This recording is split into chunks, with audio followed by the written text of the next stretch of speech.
Two bulbs, one rated 100 watt at 220 volt and other 60 watt at 220 volt are connected in parallel to electric main supply. What current is drawn from line if supply voltage is 220 volt?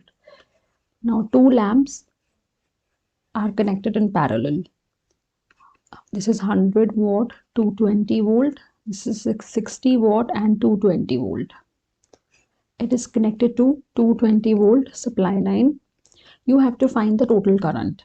Now I can find current in this branch and this branch. I know in parallel the current gets divided. If total current is I is divided into I1 and I2. I is I1 plus I2, right? And how do you find current from here? We know power is V into I. So I is equal to power upon voltage. What is I1?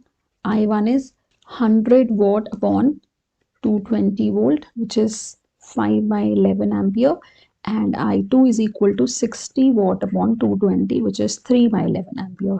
So total current is I1 plus I2, 5 plus 3, 8 by 11 ampere. You can do it in another way also. You can find resistance of first bulb. You can find this, let the resistance of this bulb be R1, let this be R2. Now what is R1? P is equal to V into I. In place of I, write V by R, Ohm's law. In place of I, write V by R. So you get another formula, V square by R. R1 is V square upon P, right? This is the formula. So R voltage is same for both the bulbs. So I'm putting V only. I'm not putting 220. I'm putting V because it is same. So V square upon 100. This is R1, V square upon 100. What is R2? It is V square upon 60, right? Now R1 and R2 are in parallel. So what is the net resistance? 1 by R is 1 by R1 plus 1 by R2. You get 100 by V square plus 60 by V square, which is 160 by V square. So what is the net resistance? R net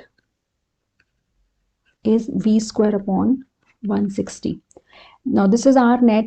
You can remove the two bulbs and connect one bulb of resistance V square by 160. It is connected to 220 volt supply line. What is the total current? I is V upon R. So 220 upon V square by 160. And you know V square is 220 only. So 220 square, what do you get? 8 by 11. But of course, this method is shorter method.